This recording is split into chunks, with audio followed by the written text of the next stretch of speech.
پاکستان ان دنوں شدید معاشی بحران کا شکار ہے۔ اندرونی اور بیرونی قرضے 30,000 ارب روپے تک جا پہنچے ہیں۔ تجارتی خسارہ آئے روز بڑھتا جا رہا ہے۔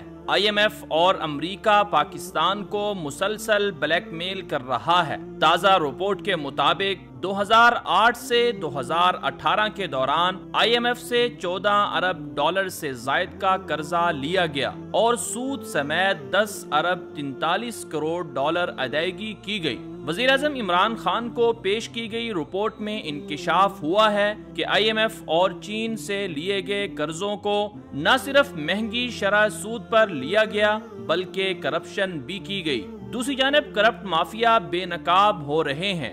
جعلی اکاؤنٹس کے ذریعے کرپٹ مافیا نے اربوں روپے ملکی خزانے کے لوٹے۔ ایڈیشنل ڈائریکٹر جنرل FIA احسان صادق کی سربراہی میں جعلی اکاؤنٹس کی تحقیقات کے لیے قائم مشترکہ تحقیقاتی ٹیم نے 100 ارب روپے سے زیادہ رقم کا سراغ لگا لیا ہے۔ اب تک 334 افراد اور 210 کمپنیوں کا سراغ لگایا گیا ہے۔ یہ جعلی اکاؤنٹس پاکستان کے غریب شہریوں کے نام پر کرپٹ مافیا نے کھلوائے، جو خود اپنے نام پر کھلے بے نامی جعلی اکاؤنٹ سے بے خبر رہے۔ چنانچہ کراچی میں فالودہ فروش عبد القادر کے اکاؤنٹ سے 2 ارب سے زائد، عدنان نامی کراچی کے شہری کے اکاؤنٹ سے 80 کروڑ سے زائد اور نورین نامی خاتون کے بے نامی اکاؤنٹ سے 1.5 ارب سے زائد، رکشہ ڈرائیور رشید کے نام پر جعلی اکاؤنٹ سے 2.5 ارب روپے سے زائد کی ٹرانزیکشن سامنے آئیں۔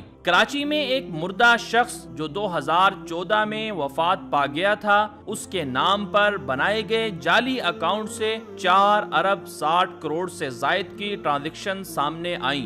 صوبہ سندھ کے علاوہ صوبہ خیبر پختونخوا سے بھی 30 جعلی اکاؤنٹس کا سراغ لگایا گیا، جن سے کروڑوں روپے کی غیر قانونی ٹرانزیکشنز پکڑی گئیں۔ صوبہ پنجاب کے ضلع سیالکوٹ کے مزدور کے نام پر بنائے گئے جعلی اکاؤنٹ سے 7 کروڑ سے زائد کی غیر قانونی ٹرانزیکشن سامنے آئی۔ ذرائع کے مطابق کاروباری، سیاسی اور دیگر شخصیات کے نام پر یہ رقوم رکھی گئی ہیں اور منی لانڈرنگ کے ذریعے بیرون ملک بھجوائی گئی ہیں۔ GIT کی سفارش پر وزارت داخلہ نے جعلی اکاؤنٹس کیس میں اب تک 75 سے زیادہ افراد کے نام ECL پر ڈالے ہیں۔ جعلی اکاؤنٹس کے ذریعے ہیر پھیر کرنے والوں کے گرد گھیرا مزید تنگ کرنے کا فیصلہ کر لیا گیا ہے۔ اس سلسلے میں 2015 سے پہلے کے تمام اکاؤنٹس کی بائیو میٹرک تصدیق جلد شروع کر دی جائے گی۔ ذرائع کے مطابق اسٹیٹ بینک نے اکاؤنٹس کی کڑی جانچ پڑتال کا حتمی فیصلہ کر لیا ہے۔ تقریباً 5 کروڑ اکاؤنٹس کی تصدیق کی جائے گی۔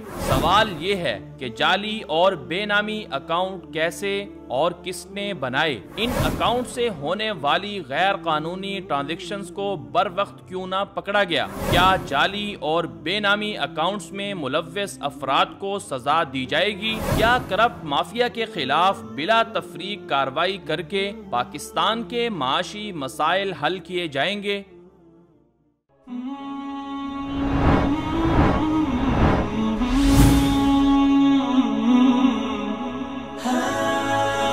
دنیائے اردو کا درخشاں ستارہ وصال اردو۔